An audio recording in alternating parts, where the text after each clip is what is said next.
money. People's parents were still alive, because you gotta understand what happened with the recession. Recession coincided with Gen X losing their parents. Damn. And what happened is when that happened during that, because my father died in 2009. Okay. And when one of the parents dies, the whole place just starts whistling and echoing. It just feels empty. The whole family feels like it's not held together anymore. Like, it's so weird, especially when the dad goes away. It feels like the whole family's like loose now. It's a weird feeling. Yeah, somebody got to step up and fill that void. I mean, nobody. Like, who really? Nobody will, because we were just everybody was just keeping a united front while the dad was alive. But there's all these divisions within the family and shit. Yeah, so you ain't cap. Like, and within families, shit goes real under. Like nothing gets played in the open. Shots get fired with a silencer and under the table type shit. When you live in a family, like family, the way they beef is different than the way regular people beef. Yeah. So the beef for the family is different than outsiders beef. And when the parent goes, and that's what happened during that time, is the recession came, and then the parents died, and a lot of the houses, they just started going to foreclosure and shit, and and nobody recovered from that. That's why when a generation came afterwards, they saw everybody was just quiet and depressed, kind of, because they found Generation X, they lost their parents, and now and they're in the middle of a recession, and they don't know what to do with this shit. You know what I'm saying? Remember, there was jobs hardly coming by, people screaming about wages and shit. And there was a lot going on. Yeah, so it was like, I remember those days, man. People that was right. drugs. That was right. Bro. Right after, like right at the end of Bush going out, Obama coming in. Yeah. When Obama came in, I was locked up. Yeah. Because I got out. I got out like 6 months after Obama was president. It was a little goofy during them times. Yeah, it was very like, man, I seen white people, man. Yeah, because he read waiting at the scrap. Yeah, he read his campaign to a hope. Change, yeah. Yeah, change, yup. Yeah, yup. That's exactly what it was. Because it was getting a little gritty. Yeah. That's facts. That's facts. You speaking real? Like change, we can believe in and because yes, we can. Bush did put into motion the bailout, but Obama is the one who put it into first gear. Still enough. Why? You know what I'm saying? Bailed out some crooks. But what ended up happening? Some of them. We don't know all. Ended up giving rise to gentrification, and the purpose of that was not to gentrify like that. The purpose of that was to rejuvenate black neighborhoods, and you know what I'm saying, by offering people all these incentives. But what they ended up doing, the only people who took advantage of that are the people who have credit and are bankable and shit. So automatically, black people got left out of that, and white people ended up coming into the hood and taking it. So the thing that we have to do with our people is create spaces where you can educate them. That's one of the most important things that we're missing. We have to create spaces where we can educate our people, because clearly they're not going to do it, right?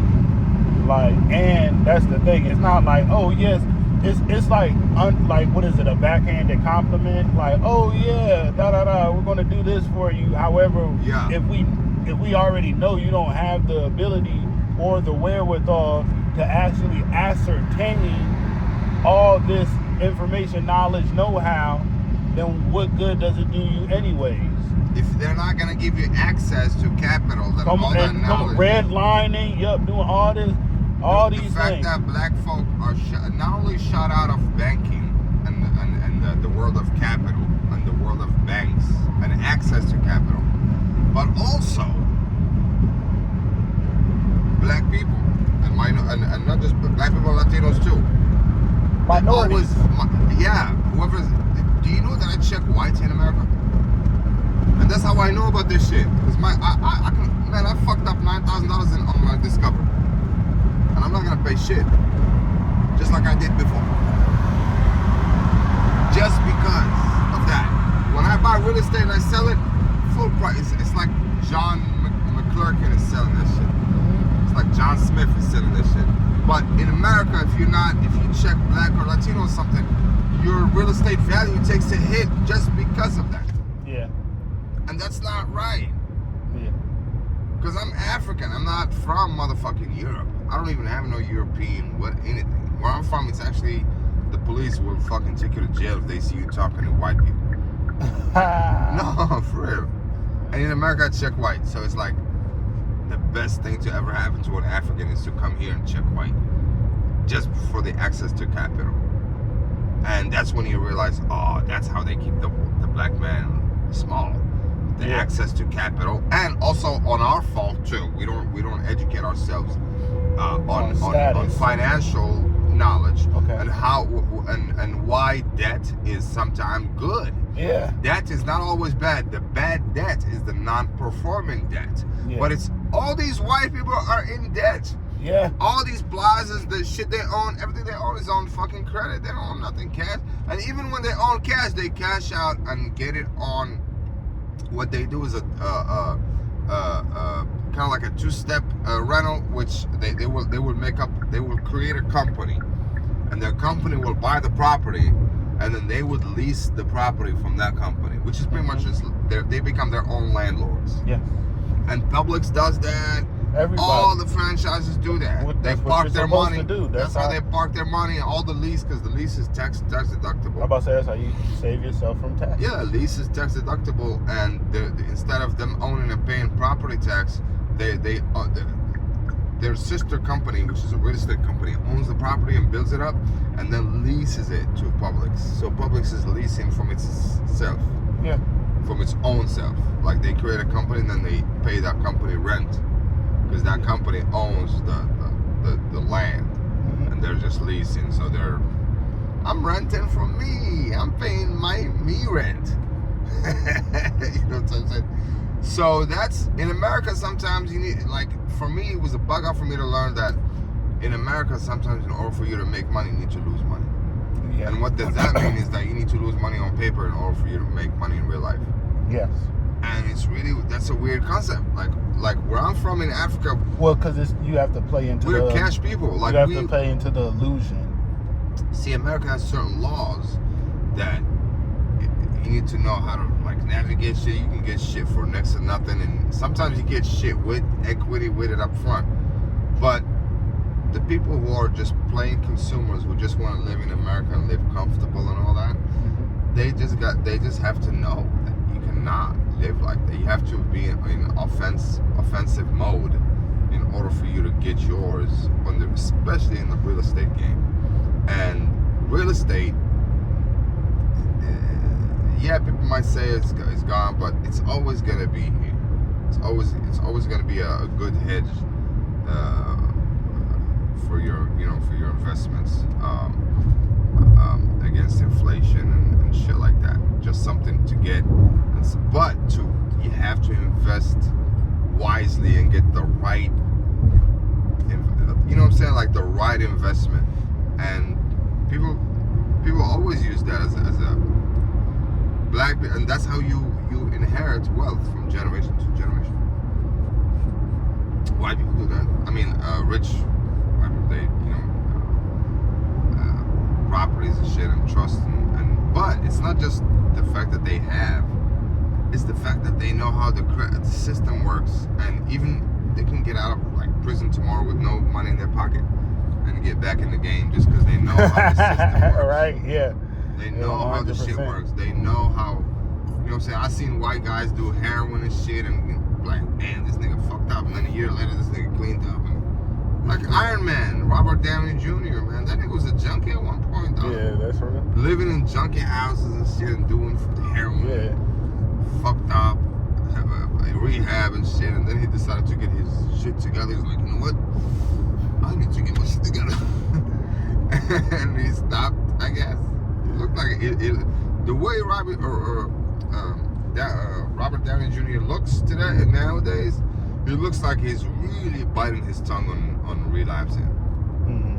Well, because let me ask you this, because Yeah, definitely. You older than me. So wasn't Robert Downey Jr. a part of that young generation of? The one got molested and shit. Come on, I was gonna walk us into it With Corey and all of that. Come on, baby. I was Raheem. gonna walk us into it. Cause all them young Emilio, Corey, come on, man. They groomed them. You know what I'm saying? Cause they're families. They did. That's the messed up stuff that they were doing. Yeah, you know what I'm saying? They people with 100%. Yeah, they did that shit. Because Corey really became an alcoholic later. He talked about it. And because I think Corey's a little older than me. He's like a few years. And he talked about it. What happened or whatever. And you gotta understand that shit's been going on ever since the motherfucking baby boomers. Because baby boomers, you gotta understand, came after a generation that went to war. So all the people before baby boomers went to war. Baby boomers come, and with baby boomers starts everything. Even the AIDS shit in the 80s, that was baby boomers. Yeah. Man, even the porn little started during their time. Baby boomers were in their 30s when porno launched in the 70s. Internet. Nah, that's what I'm saying. Like this stuff been going on even before that. Yes. It's because hold on. Who brought the sorcery in on that level? Come on. Jews. Because this country before World War II barely had any Jews. They came here after World War II, after America robbed Europe, and America became Europe's landlord, if you would, or banker, or loan shark. And Europe became dependent on America. That's when the Jews, a lot of the Jews post World War II, because this country, you gotta remember, it was not a pro-Jewish country at all. Jews that used to live here hiding and shit. It was Anglo-Saxon. Protestant. Jews when even it became Henry Ford Christian, was a big Christian fucking anti-Semite. Yeah, they were hugely anti-Semitic in this country because they were Protestants, and they were Puritans and shit. So they were against the corruption of the values. Niggas called in like the rural areas of PA and all the Amish. The Amish, yeah. You know what I'm saying? You Quakers, Amish, all these different types of groups of Christianity. Yeah. Nah, that's real. You know what I'm saying? That was the guys. And the Virginians, the people of Virginia, the Puritans, those are the first ones. The Protestants. Yeah. The Puritans, because they fled what the fucking church was doing in Europe. Yeah. So this country was not pro that Jewish shit. America, even before even World War II concluded, they were pro-Nazis. Like a lot of America was pro-Nazi, and after World War II, they switched. They tried to write it out. They acted like we didn't do none of that. We always loved them. This was an open country. Look at all these people that thrived here, putting them in your face. Yeah, and you gotta understand, America is not what it used to be. Like in the 20s and 30s and shit, these motherfuckers used to be. Yo, everybody was thugs and gangsters, bro. Squatters and fucking bootleggers. Bro, doing the wildest stuff, bro. Gunslinging and selling going pussy. crazy, bro. Going crazy. I know, I see this story. I'm like, these motherfuckers are descendants of a bunch of gangsters and thugs and bitches. That is, bro. White people. No, everybody, bro. Because when the Irish came here, everybody that was in the ghetto, all the slums, what happened was the Jewish mastered that shit. Oh, the slums of like New York and Boston. Come on, shit. man. Yeah. When the Italians came, they were the Italians had it bad. Come on, because that's where it's going on quick in the major cities. Because these major cities always been here. Yeah. Chicago's, Philadelphia's, LA's. You know what I'm saying? All these York, Houstons, all these things been going on. They've been built up. Yeah. Come on. Right. And you can see it when you go to those cities. You can almost like feel that history. Come on, man. You can be like, damn, smell this it, motherfucker. taste Like, it. Yeah. You can feel that a 150-year-old murder took place. Yeah, right. Nigga just off the damn, nigga they out sure shot John Dennis. Right. So that nigga soul just wondering, bro. Like, hey, nigga, I'm still lost. Nigga, help me. But like, damn, they used to buck it up. NASCAR was a product of bootlegging. Come on. NASCAR was the NASCAR is the racers, the Going on bootleggers high racing. speeds. No, for real, those are the bootleggers' cars. They were the ones who were souping up their cars. Yeah. Running with Tommy guns and shit. Yeah, going crazy. Dude, do you know how badass you gotta be to be with a Tommy gun? It's, And the door open this way, suicide door. White boy coming out with a Tommy gun. White boy and a white girl shooting the shit out of police. Going crazy. Come on, man. What was their names? Bonnie, Clyde. Come Bonnie on. and motherfucking Clyde. Bro, like that was a different Yeah. time. Niggas came out of, and then that's the wildest part. And then their children got the nerve to try to civilize us. The Bidens, the Trumps, the, you know what I'm saying? The who else? The McCains, the Bushes. Because Bush Senior, that nigga was wild. Yeah. You mean Bush Jr.? No, Senior was the nigga. He was the big asshole. Oh, yeah. Senior, yeah. H.W. Bush. Yeah, Junior, and even before that, Prescott with, you know what I'm saying, his dad was doing, come on, man. They coming from a lineage of wickedness. They're British motherfuckers. The British are the ones who got into the slavery and shit. But they're more than just British. They're the oil Texans. They're the ones who killed JFK. They're the oil Texans. The Texans, the oil tycoons. That's what murdered JFK. The oil people. Because after JFK's murder, 8 years later, dollars is gonna be backed with oil. Dang. 8 years after the murder of JFK. Follow the trace. Yeah, 8 years or 6 years or something like that. Dollar is gonna become backed by no more by gold. And now it's gonna be petrodollar. And guess who Bush made a dang near lifetime agreement with? And Bush is them the Saudis. Yeah, come on. Because they're all oil cartels. Come on, man. They control the oil. He makes money. His family makes money. They're in the oil business. And Texas, they refine the oil. So Texas, a lot of companies, they're in the business of building refineries and refine. You know what I'm saying? So they're not just extractors; they're also refiners too. That's why they need the Saudis and shit. And yeah, all the motherfuckers. Why do you think they went into Saddam? Saddam has the second largest reserves of oil in the world. Right there. They murdered the whole country, murdered everybody. And he was trying to wake up the giants. That's what they say. He was gonna start trading his shit with the euro instead of the dollar. And in 2002, they were like, "Yo, fuck that shit." So Europe backdoor Saddam. No, he was gonna start trading the oil with the euro, with the currency of the euro instead of the dollar. Well, who is America's friend? Well, the Europe is nothing but America's subsidy, like America's bitch, America's subsidy. Ever since World War II. Because of who? But who's the link between them? The Jews. No, who? What? The crown. Oh, you talking about the British? Yeah. The British, they're the ones who cooked up all this shit for the last. The British are the ones who cooked up for the French to get robbed. So here, what happened in World War I? You gotta understand. There's a 33-year period in American history that America goes from nothing to number one. This is from 1912 to 1945. That's 33 years. And 1912 starts with the drowning of the Titanic, like 6 bigwig bankers.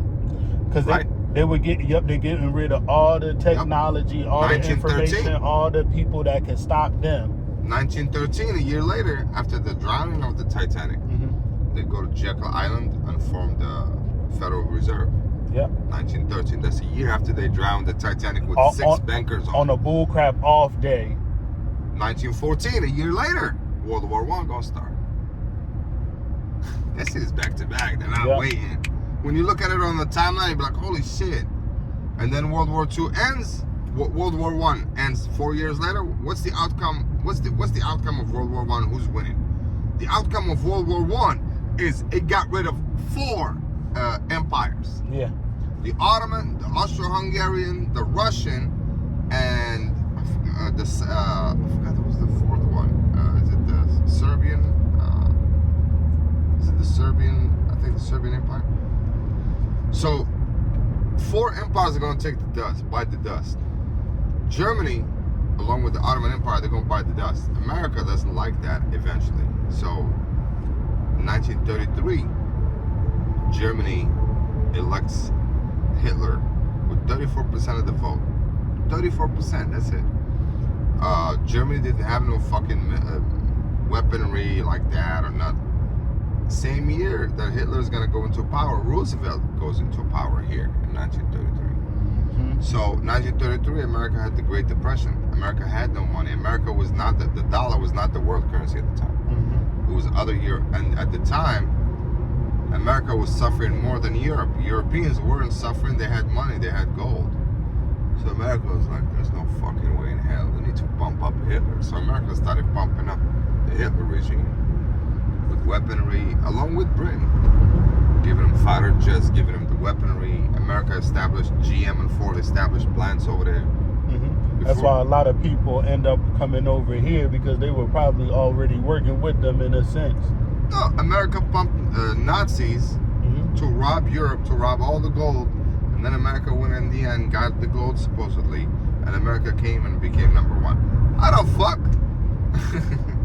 That's a weird. If nobody's calling them on how weird that story is, I don't know what's weirder. They were just starving in the 30s, dust bowls and shit, in the Great Depression, white women begging.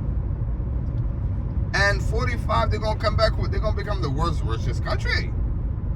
Plus the war effort. How the fuck are you lending Europe money and you haven't even paid your debt with the war effort? I don't think it was just it was just the gold. It was certain Status, things. they became number one. It was certain. There's probably like certain things that maybe not even from this planet that certain people are in control of, you know, and so they were, you know, it was probably things like that going on, because there's gold already been in the land over here, so that's nothing new.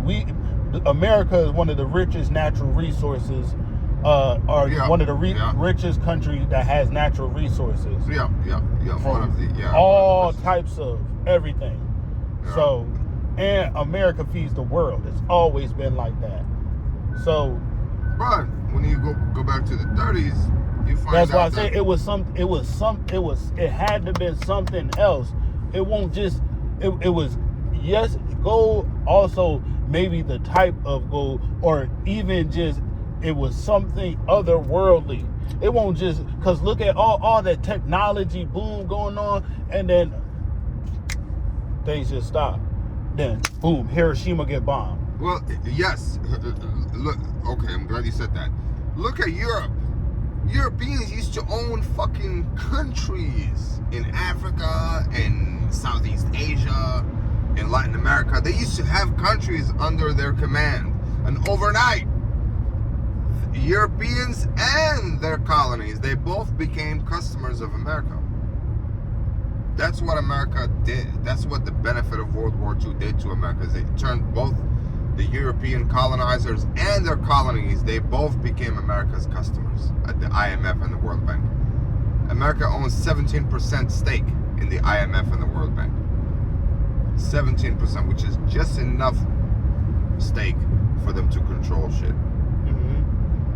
They're keeping it at a minimum, you know what I'm saying? But it's just big enough to control the loan sharking process. I'm about to say you control the majority of the minimum stake. The minimum. That's what the loan sharking is, and America became really crazy after the collapse of the Soviet Union, which has happened in December 25th, 1991.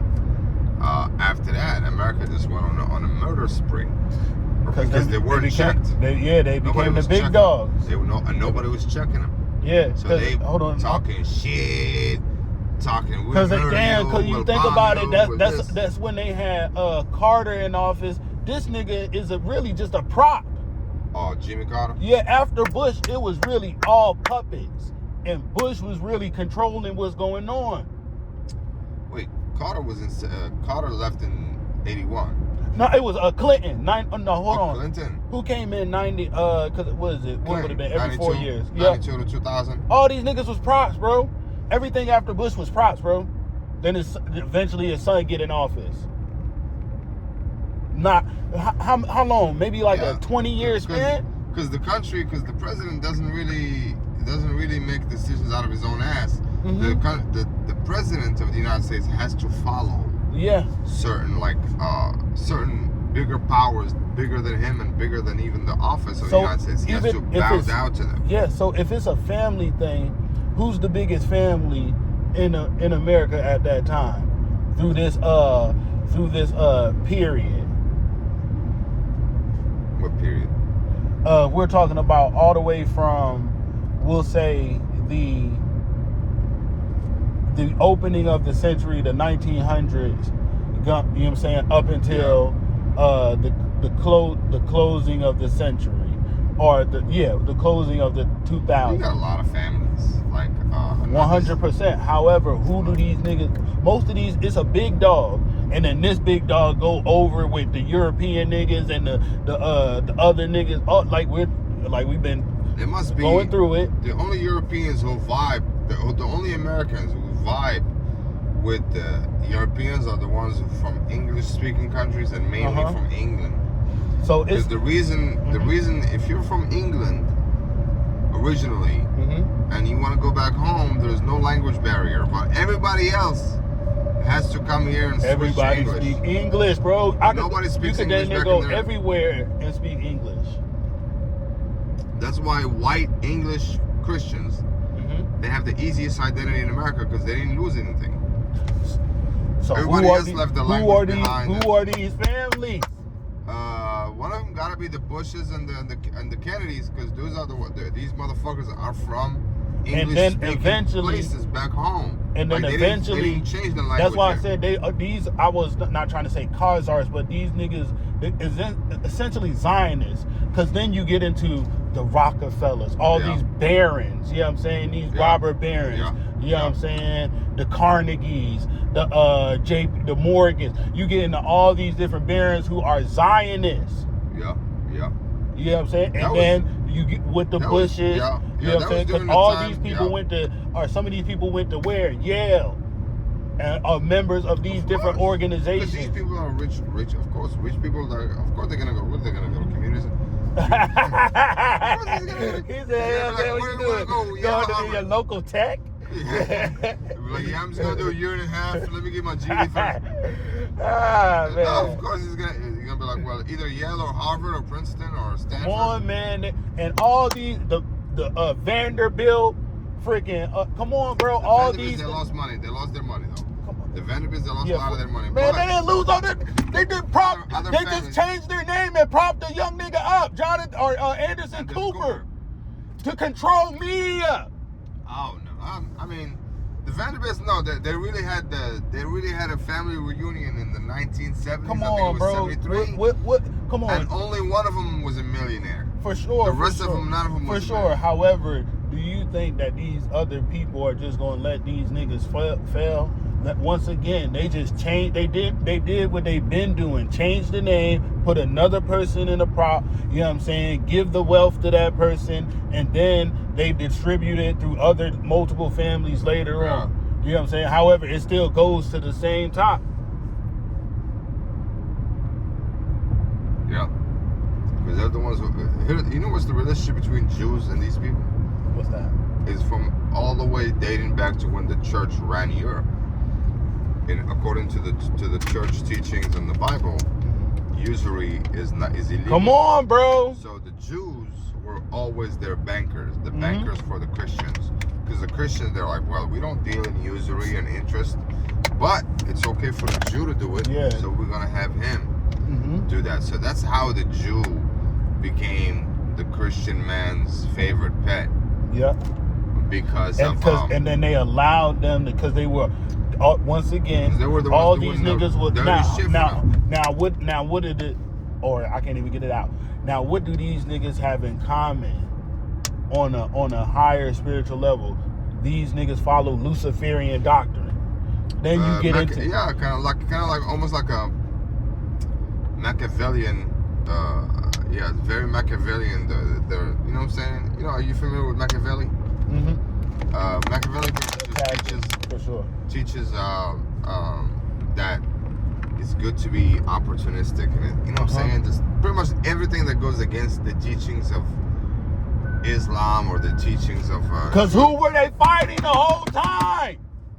Getting the Moors out of Spain. Yeah. Getting these niggas. Come on. You know that Valentine's Day that y'all celebrate here with the heart and some of them chocolate? niggas. Yeah, I don't. Do you know that it's a celebration of when they? I think they caught one of the Moors and they ripped his heart and his balls, and they were full of blood. That's why you get the red heart and the red chocolate balls, because God, he literally they ripped his heart and his balls, and they look at how they celebrated they with the red. Another saint, St. Patrick's. Oh, he got all the snakes out of Ireland. They're talking about the locked-haired people, the natives, and then they call these niggas leprechauns because they were short pygmy people. But in Spain, still till today, they all their celebrations are based around hating Muslims and hating Moors. Come on, man. And that's why what Bush did hit, we coming back up today, that's why that was one of the craziest. And then look what these niggas did to them niggas. Because these niggas is just desert niggas in the desert just living life according to Islam. And look what they did to the Saudis. Now these niggas is over there just letting people come in doing all types of wildness, but then give the pristine, clean look. Now, we ain't gonna cap like everybody just, on bull crap. However, it do seem like it's a continual. Now the new nigga, new crown prince, bull, he's more what you would say progressive, liberal, allowing things to be, taking the more of the identity of the European than keeping their traditions and lineages. Yeah, I see that in America. Like a lot of people adopt European traits. Because it's the mark of the beast. I'm like, nigga, you're it's not the European. mark of the beast. We don't do that. We don't do that shit where we from. Yeah. Like, people need to go back to Africa. Anybody from African descent or Middle Eastern descent or something, or Mediterranean, needs to go back home and fucking wake up to what the fuck is up. Because sometimes they just lose track of what they really gotta do and what needs to be done and shit. Take care of your people. They just, you build take up care your of nation by taking care of take care of yourself, your community, you know what I'm saying? Neighborhood, and so on another and so thing, forth. The one thing that I always wanted to be, if I'm ever gonna, is the banking thing, the access to capital, the investments. Man, niggas got to get away from that, bro. Niggas just really got to start. That's why I shout out to them niggas in Philadelphia, the Muslims in Philadelphia that taught the people to do for self. You did? But they sick the FBI on them back in the 70s. Bro. Come they on, sick bro. the FBI on them. They even bombed them, bro. Yeah, because they were really like they taught. They taught even before that. Come on, bro. Even in the come on, bro. From the early 1900s. So this, and that's once again. Now we get back when you start talking about what's going on in the early 1900s. We start talking about when you get into the 20s. You start talking about names like Garvey, Noble Drew Ali, all these different people. Now we gonna talk about really Noble Drew Ali because he really that nigga. You did, because he was one of the ones that was set in order. But where did he have to go? Back over to the East Coast. You know what I'm saying? He did kind of get ran out, you know what I'm saying? But, later on, we end up finding out, it's because everybody just had their own ideology. That's really what it is. You know what I'm saying? However, what he built was on Moorish Muslim principle. You know what I'm saying? Yeah. And then the whole blood gang, Bloods. The whole thing is based around the flag. The Moroccan flag is red star, yes. with the 5-point star. Because it's really about, and that's what because it's about certain groups and people who already been here and had access and claim to the land. Some of them still raise the Moroccan flag till today, and they wear the red fez. Hat, the fez. Yeah. And that's why some, Yacubians, they, in their organizations, they use the fez. You know what I'm saying? Because they know that they took the birthright on some Jacob stuff. Yeah. You know what I'm saying? There's been so much going on. We just covered it in maybe like a good 30 minutes. I'm familiar Covered with that about history, man. We stayed in 1,000 Spain. years. Spain used to answer to Morocco. Yes, bro. Spain was under America is Northeast Morocco. Yeah. That's what the Moors say over here. America's what? Northeast Morocco. This is the land of Morocco. Northeast, northwest maybe. Because literally, if you connect the two continents back, Morocco will be just on the other side of Georgia or South Carolina or North Carolina or something. Like They would say North Morocco. This is North Morocco. Yeah. Yeah. You know what I'm saying? Maybe I added a little. Because we're literally just on the. As soon as you cross the Atlantic, where you gonna hit it? As soon as you hit Africa on the west side, north. We're at the because northwest. Man, there's been people coming across because the land was one. Everybody forgets. And even the Spanish and the Portuguese, they didn't learn how to navigate except from us. Come on, bro. The Moors Moors and the are Portuguese were nobody until the 1400s, bro. And that's like 5 centuries after we've been there. Come on, bro. Everybody and our forgets last time. year in Spain is 1492. That's why the history of Europeans starts kind of in 1492. Our history stops in 1492. At least the one in Europe. The 1492 was like the year of the decline. That's when our culture died. Hold on. I want to even go back way. Hold on, bro. I want to even go way back, bro. People forget space and time, bro.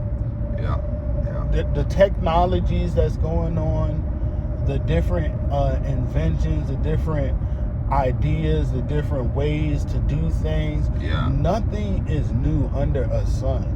Yeah. All these things have been a thing. The surgical instruments that we use today, a lot of them that are being used today, even the ones that are used for cataract surgery, they were invented by a Muslim, more Muslim from Spain in the bro, even going 1400s, even going before that, bro. That's why I was saying the land was one. There were beings on this one land. Yeah. And then it split. Yeah, it's true. Yeah, I believe it. There's a lot of like, I'll give you an example. When I went to Alabama, bro, northern Alabama, the fucking soil is so similar to where I'm from in Morocco. It's not even funny. The redness of it and everything. Even our soil, the way I think of Moroccan, a lot of stuff is red. Like mud built with clay, but reddish. Because the ground is like that.